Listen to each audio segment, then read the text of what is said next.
Sir, I need you to step outside. I'm a prosecutor. Just eat. I don't care who you are. Bodycam timestamp 1912. 07 May 9th, 2024. Denny, Charlotte, North Carolina. Listen to McKinney's exact words, who you were. Past tense. Remember that.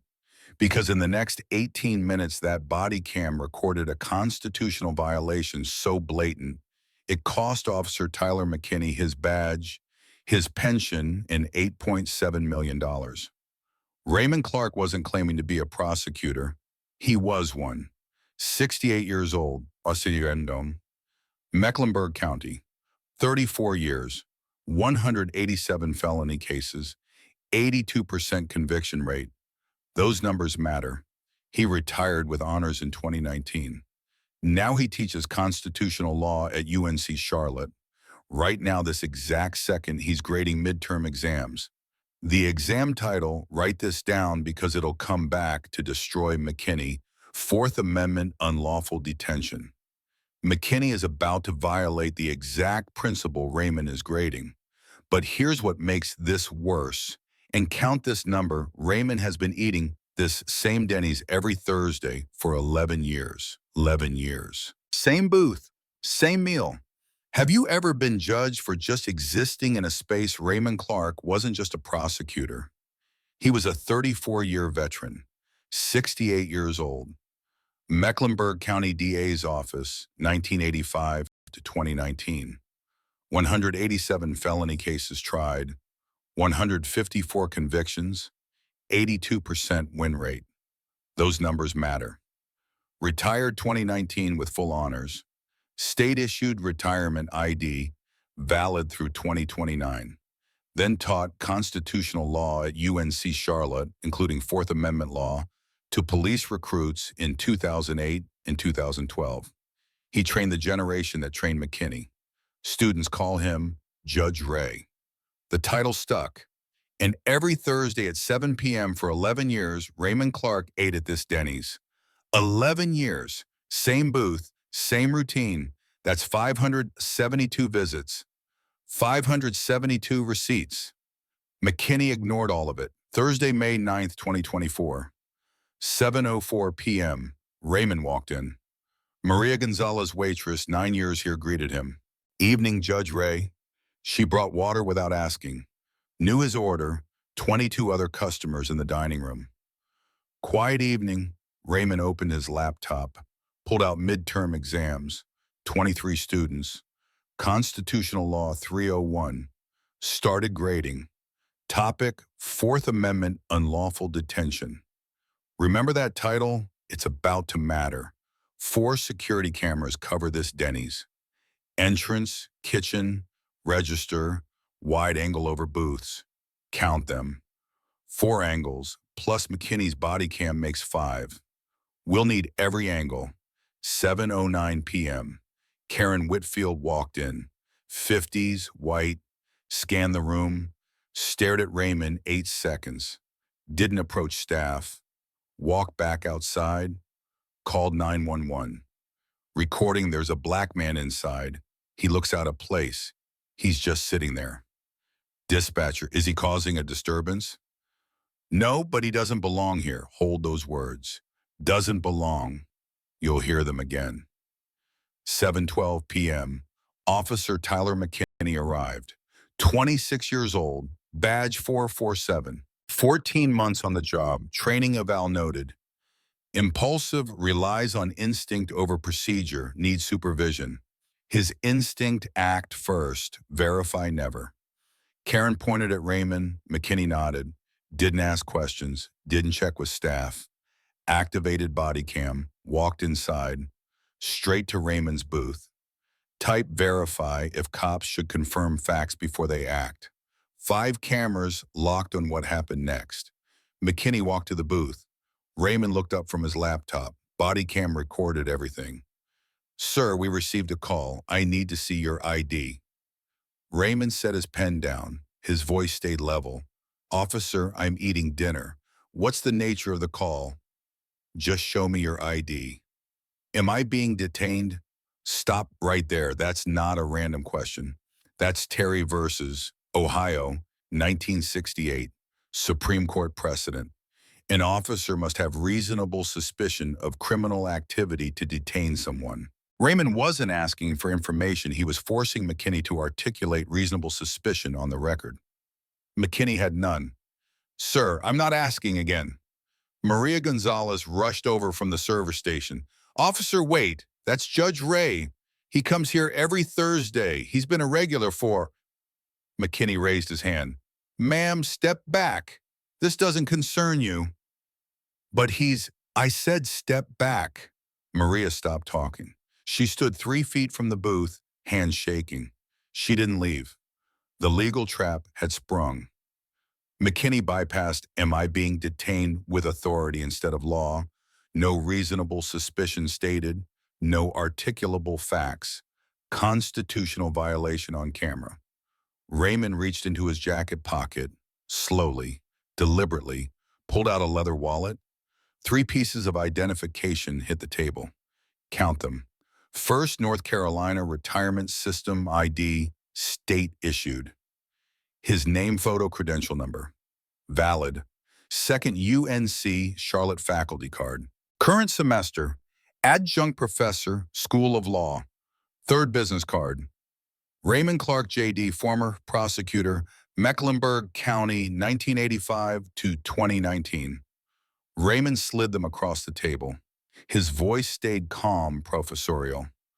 "Officer McKinney, as I can see your name tag, my name is Raymond Clarke. I'm a former prosecutor for this county, 34 years. I taught Fourth Amendment law at the Police Academy in 2008 and 2012. I currently teach constitutional law at UNC Charlotte." He gestured to the IDs. "That's a state retirement credential. That's a current faculty ID. That's my professional card. All 3 verify who I am and my legal right to be here. You're violating my Fourth Amendment rights on camera. Right now." McKinney picked up the retirement ID, looked at it for 3 seconds, set it down. "Anyone can print fake IDs. 4 words. Career over. North Carolina General Statute Section 12-4 subsection B. Officers must accept state-issued credentials as valid unless evidence of forgery exists. Rejecting a state retirement ID without cause is a policy violation. Grounds for disciplinary action. McKinney didn't know that statute. Raymond wrote it into training curriculum in 2009. "Stand up. You're under arrest for trespassing." Raymond pulled a receipt from his jacket. Timestamp 7:04 p.m. Grand Slam meal, $12.47. Senior Diners Club discount applied. He placed it on top of the IDs. "Trespassing, I paid for this meal 8 minutes ago. Here's the receipt." Across the dining room, a young man stood up. Jake Morrison, 23 years old, junior at UNC Charlotte, Constitutional Law, Tuesday to Thursday section. Raymond student. Jake raised his phone, started recording. "Officer, that's Professor Clarke. I'm his student. You're violating what he taught us 2 weeks ago." McKinney turned. "Sit down, now." Jake didn't sit. His phone stayed up. "I'm filming this." The student was defending his teacher. Role reversal, public witness, third camera angle. McKinney's hand moved to his handcuffs. "Last chance. Stand up." Raymond didn't stand. His voice stayed steady, measured. "Officer, I'm 68 years old. I've prosecuted 187 felony cases in this jurisdiction. I know unlawful detention when I see it. You're on Bodycam. 4 security cameras are recording. 22 witnesses are watching. Think carefully about your next move." It wasn't a threat. It was a prosecutor's warning. Professional. Calculated. The kind of statement you make when you know you're building a case in real time. David Chen appeared from the kitchen. Manager. 7 years at this location. He'd been watching through the kitchen window. "Officer, I'm the manager. Nobody from this restaurant called you. Raymond is one of our most loyal customers. Senior Diners Club member, 11 years. We have 0 complaints against him. McKinney's jaw tightened. The call came from a concerned citizen. Who? A woman reported suspicious activity. What woman? David looked around. Nobody on my staff called you. She called from outside. That detail landed hard. David's expression shifted. She called from outside. She never came to me, never spoke to my staff, never verified anything with anyone who actually works here. She had concerns about what a man sitting in a booth eating dinner. David gestured at Raymond. He's been here 16 minutes. He ordered food. He paid for it. He's working on his laptop. What exactly is suspicious? Maria stepped forward again. Officer, I've served him every Thursday for 4 years. He tips 20%. He's never caused a problem. Not once. Everyone here knows him. Jake's phone stayed up. Still recording? Ashley Williams, the attorney at the next table, stood. Officer, I'm a civil rights attorney. I've been sitting here the entire time. This is textbook illegal detention. You have no reasonable suspicion, no probable cause. I'm recording this as well. Comment badge if you think 14 months wearing a badge doesn't beat 34 years prosecuting the law. McKinney was surrounded, a manager defending the customer, a waitress vouching for character, a student filming, an attorney documenting civil rights violations, a prosecutor calmly citing case law, and every second captured on 5 cameras. David continued. That woman walked in, looked around, walked back out. She called you from the parking lot without verifying a single fact. That's not a concerned citizen. That's someone who saw a black man and made an assumption. I'm responding to the call I received. And I'm telling you the call was false. He's a paying customer. He's been coming here for 11 years. That woman never worked here, never managed here, never had any authority to determine who belongs. But she called anyway. Maria added quietly, she looked at him for about 8 seconds, then left. She never asked me anything. David looked at McKinney directly. If she never spoke to staff, never verified with management, never witnessed any actual suspicious behavior, what was her complaint based on silence? Hit that subscribe button if you want to see how body cams expose the truth when authority meets accountability. McKinney grabbed Raymond's wrist. You're under arrest for disorderly conduct and resisting an officer. Raymond didn't pull away. His voice stayed flat. I haven't raised my voice once. Check your body cam audio. Jake's phone stayed up. His hands shook, but the camera held steady. I'm getting all of this. Ashley Williams, the attorney at the next table, stood. Officer, I'm an attorney. This is illegal detention. You have no reasonable suspicion, no probable cause. I'm recording as well. Count the angles. 4 security cameras, 1 body cam, 2 phones, 7 angles capturing the same constitutional violation. McKinney pulled Raymond to his feet. The laptop shifted. Papers slid off the table. 23 midterm exams scattered across the floor. The top page landed face-up header visible. Constitutional Law 301. Midterm exam, topic 4th Amendment, unlawful detention. The body cam captured it. The irony couldn't be more precise. Raymond was grading the exact constitutional principle McKinney was violating in real time. Silence. Then Maria moved. She stepped between McKinney and the door. You're not taking him. Ma'am, move. I'm calling corporate. I'm calling his former office. McKinney put his hand on her shoulder, pushed her aside. Physical contact. Witnessed by 22 people. Recorded on 7 cameras.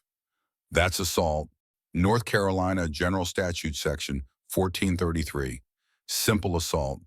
Any unwanted physical contact by an officer during official duties constitutes assault if not part of a lawful arrest. This wasn't a lawful arrest. David stepped forward immediately. Officer, you just put your hands on my employee. That's on camera. McKinney's radio crackled. Sharp. Urgent. Unit 447, this is dispatch. Stand by. Do not proceed with arrest. Supervisor en route. Acknowledge. McKinney froze. His hand still gripped Raymond's arm. Unit 447, acknowledge. Copy. Standing by. Someone bypassed protocol. Someone went straight to the supervisor. Someone with enough authority to override an act of arrest. Who at 7:28 p.m., 16 minutes after McKinney walked in, Sergeant Linda Torres entered the restaurant. 48, 22 years on the force. Patrol narcotics, violent crimes. She'd seen everything. She looked at Raymond. Her face went pale. Not shock, recognition. Mr. Clarke, Raymond turned his head. Sergeant Torres. She knew him. McKinney didn't know that yet. Sarge, I responded to a 911 call. Suspicious person. He refused. Torres raised her hand. Outside, now. They walked to the parking lot. Torres pulled her tablet, synced McKinney's body cam, hit play, 16 minutes of footage. She didn't watch it all. She knew what to look for. Count the violations. First violation, 7:12 p.m. McKinney demands ID. Raymond asks, am I being detained? McKinney ignores the question. No reasonable suspicion articulated. Fourth Amendment violation begins. Second violation, 7:13 p.m. Maria tells McKinney, that's Judge Ray, he's a regular. McKinney orders her to step back. Witness testimony ignored. Third violation, 7:14 p.m. Raymond shows 3 state-issued IDs, retirement credential faculty card, business card, all valid. McKinney calls them fake without evidence.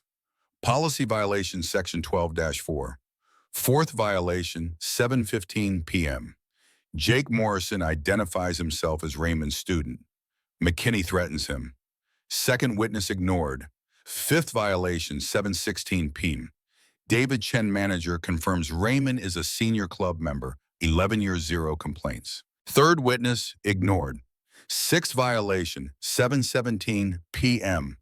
Ashley Williams' attorney states this is illegal detention. Fourth witness was ignored. Seventh violation, 7:18 p.m. McKinney arrests Raymond. No crime committed. False arrest. Eighth violation, 7:18 p.m. McKinney pushes Maria.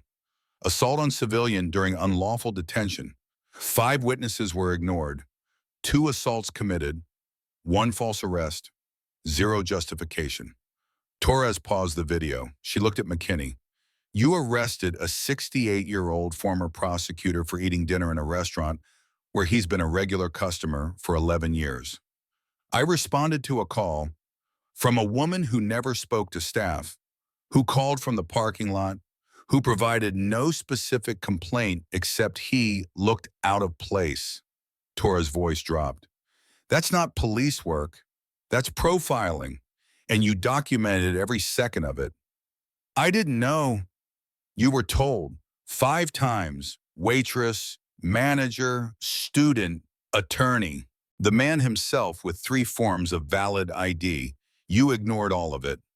Torres ejected the Bodycam SD card, placed it in an evidence bag. Badge, gun. You're on administrative leave effective immediately. Report to Internal Affairs tomorrow morning at 0800. McKinney's voice cracked. Sarge, I was doing my job. Your job is to verify facts before you act. You rejected a North Carolina retirement system credential.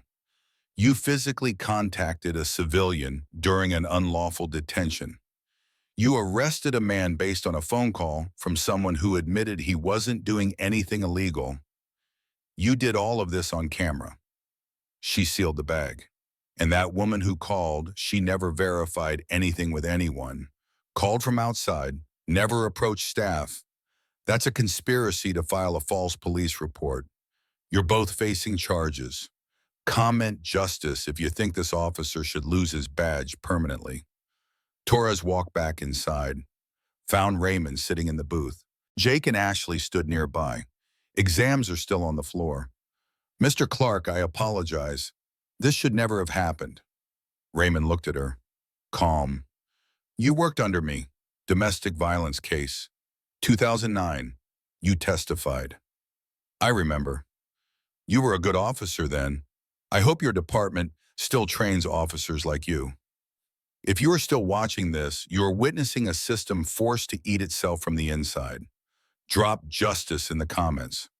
Torres walked back to the parking lot. McKinney stood next to his patrol car waiting. Sergeant, I responded to a legitimate call. I followed. Badge and duty weapon now. McKinney unclipped his badge from his belt, handed it over, then his Glock 22. Torres placed both in an evidence bag. You're on administrative leave effective immediately. Pending investigation. Report to Internal Affairs tomorrow morning at 0800. Do not contact the complainant. Do not contact witnesses.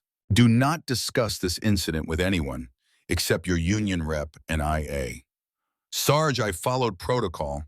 You followed nothing. You rejected state identification. You ignored 5 witnesses.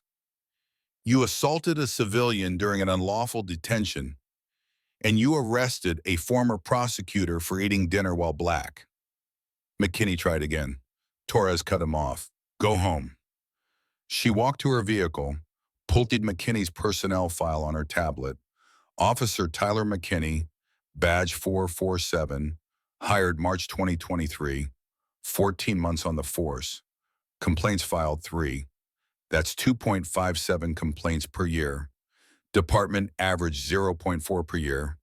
McKinney ran 6 times higher than standard. She scrolled through the details. Complaint 1, August 2023. McKinney detained a black UPS driver in Dilworth. The driver wore a full uniform. He had a truck with valid DOT numbers. He had a delivery scanner with active routes. McKinney held him 28 minutes demanding employment verification. Result verbal counseling. Complaint 2, November 2023. McKinney stopped a black male jogger in Myers Park at 6:15 a.m., accused him of casing houses. The jogger was Dr. Marcus Webb, cardiologist at Atrium Health. He lived on that street. Result diversity training recommended. Complaint 3, February 2024. McKinney confronted a black woman in a school parking lot during pickup.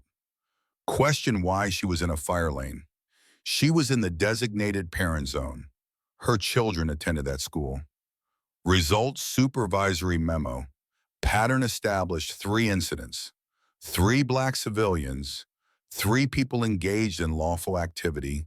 3 complaints filed. 3 times the department cleared him with minimal action. If the 3-strike rule existed, then McKinney would have been fired by month 12. He never would have walked into that Denny's. Inside the restaurant, Raymond sat back down in his booth. He exhaled slowly. His hands were steady. He picked up one of the scattered exams and set it on the table. Jake approached carefully. Professor, are you okay? I'm fine, Jake. That was insane. Raymond looked at him. I've prosecuted 187 cases. I've seen police misconduct from the prosecutor's side interrogation rooms, plea deals courtrooms. This is the first time I've been the target. Ashley Williams walked over, held out a business card.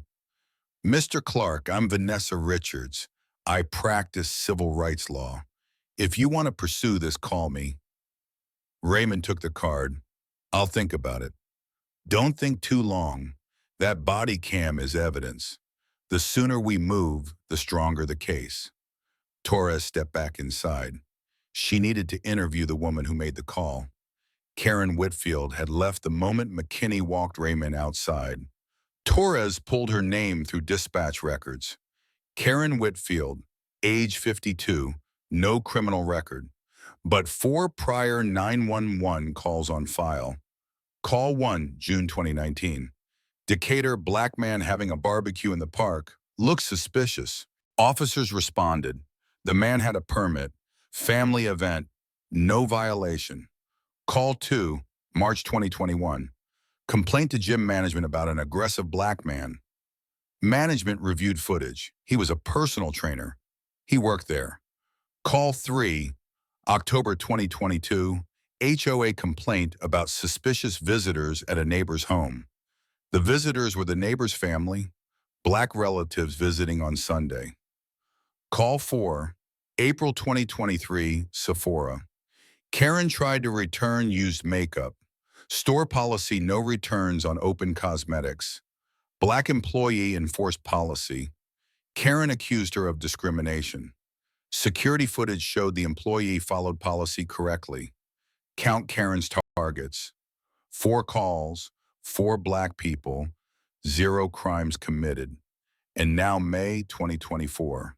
5th incident, same pattern. Remember, doesn't belong from Karen's first call tonight. She's used that exact phrase 4 times before: 2019, 2021, 2022, 2023. Every time a black person exists in a space, every phrase doesn't belong.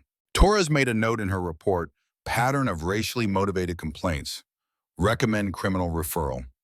The timeline was already established. Raymond entered at 7:04, greeted by name, paid at 7:04. Karen called at 7:10 from the parking lot, never verifying with staff. McKinney arrived at 7:12 and ignored all contradictory evidence.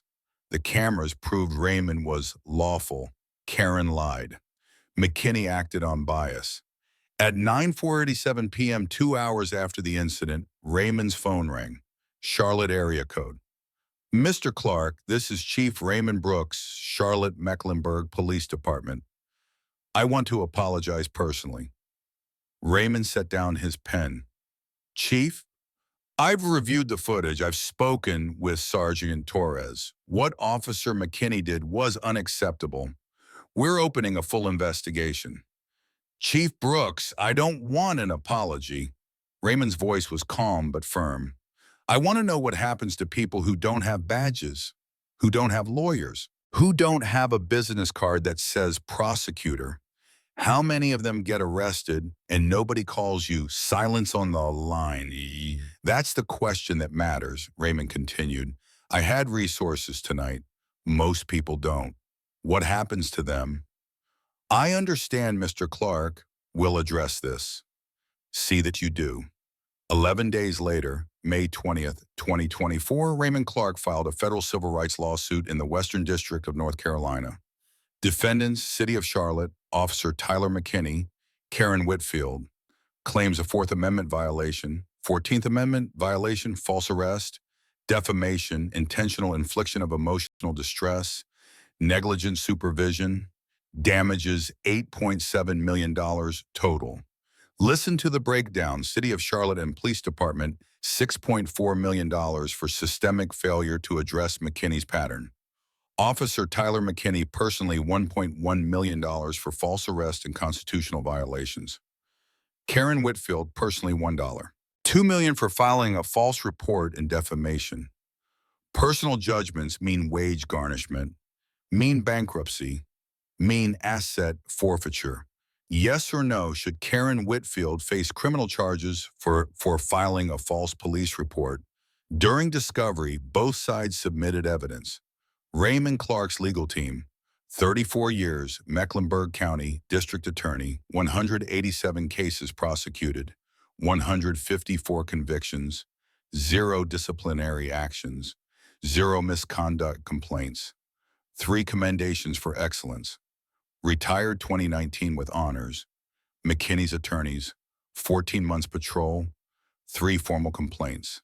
August 2023, November 2023, February 2024, all involving black civilians, all dismissed with minimal action. Training evaluation, impulsive, needs supervision. Karen Whitfield's statement claims she feared for safety. Discovery revealed her history. 4 prior 911 calls, 2019, 2021, 2022, 2023. All involving black people, all engaged in lawful activity. All complaints dismissed. Same language pattern doesn't belong. The evidence spoke for itself. 7 months later, December 2024, the case settled. City of Charlotte and police department $6.4 million, paid from municipal liability insurance $5 million, and city budget $1.4 million. Officer Tyler McKinney, $1.1 million personal judgment, not covered by insurance, not paid by the city, personal liability under 42 U.S.C. Section 1983. Karen Whitfield, $1.2 million personal judgment, also personal liability, not covered. Total $8.7 million. Personal judgments for civil rights violations are non-dischargeable under 11 U.S.C. Section 523A6. They cannot be erased in bankruptcy. McKinney and Karen will pay for decades. On June 14, 2024, 1 month after the incident, Officer Tyler McKinney was terminated from Charlotte Mecklenburg Police Department. His North Carolina Justice Academy certification was revoked. He cannot work as a police officer in North Carolina. The revocation is permanent. The Department of Justice opened an investigation into his pattern of racially motivated stops. That investigation remains ongoing. Karen Whitfield faced criminal charges under North Carolina General Statute Section 14-225, filing a false police report, Class 1 misdemeanor. The Mecklenburg County DAA reviewed evidence. Karen called 911, saw reported suspicious activity. Security footage showed no suspicious activity. She never verified with the staff. She called solely because Raymond looked out of place. She took a plea deal. Sentence 18 months probation, 120 hours community service at Harvey B. Gantt Center for African American Arts plus Culture. Mandatory racial bias counseling. Permanent restraining order. Cannot go within 500 feet of Raymond Clarke, his family, or any Denny's in North Carolina. She lost her HR consulting job 3 days after the lawsuit was filed. Personal judgment, $1.2 million. Restraining order permanent. Raymond Clarke took the settlement strategically. He donated $2 million to the ACLU of North Carolina. The funds support their Know Your Rights program, legal education for communities of color on police encounters. He established a $1 million scholarship at UNC School of Law, full tuition for 2 Black students per year pursuing civil rights law. The Fourth Amendment Scholarship. He kept $5.7 million for retirement. Money earned, money deserved. Every Saturday morning, he runs a free legal clinic in West Charlotte. Walk in, no appointments. He helps people file complaints, understand rights, navigate the system, no fees. On January 15, 2025, Charlotte Mecklenburg Police Department implemented 3 policies. Policy 1, mandatory body camera review after every civilian complaint. Footage reviewed by supervisor within 48 hours. No exceptions. Policy 2, bias training every 6 months. All officers, in person, not optional. Policy 3, 3-strike rule. 3 verified complaints of unjustified stops or racial profiling equals automatic termination. No appeals. That 3rd policy is critical. McKinney had 3 complaints by month 14. If this rule existed in 2023, he would have been fired before May 2024. He would have been terminated before Raymond walked into that Denny's. The system failed. The policy came too late. But it exists now. That body cam McKinney activated at 7:12 p.m., the one he thought would protect him, it became the evidence that destroyed him. 8.4 million people have watched that footage across YouTube, TikTok, Instagram, Reddit. The video has been preserved by legal advocacy groups. Jake Morrison's phone footage, Exhibit C, in the federal lawsuit. The student's recording helped document the constitutional violation. 23 seconds of a student defending his teacher became part of the legal record that changed police policy. 12 police academies across the United States now use the body cam footage in training. Constitutional law modules, de-escalation training, implicit bias coursework. Instructors freeze the video at key moments. This is where Officer McKinney violated Terry versus Ohio. This is where he ignored exculpatory evidence. This is where he arrested a man for the crime of eating dinner. Clarke versus City of Charlotte is now Fourth Circuit precedent for unlawful detention based on racial profiling. Raymond Clarke testified at Charlotte City Council in December 2024. I didn't ask to be a symbol. I wanted to eat dinner, grade exams, go home. But Officer McKinney made a choice. Karen Whitfield made a choice. Those choices cost them everything: careers, reputations, financial futures. That's accountability. If my humiliation that night teaches one officer to pause before assuming a black man doesn't belong, if it trains one person to verify facts before calling 911, then maybe it was worth it. We all deserve to exist without justification. We all deserve dignity, and we all deserve justice. The body cam footage continues to circulate. The lawsuit continues to be studied. 12 academies use it as the textbook case of what happens when officers act on bias instead of evidence. Share this if you think every police stop needs this level of transparency and accountability. Final question. If you were Maria the waitress who stood between McKinney and the door, what would you have done? Comment below.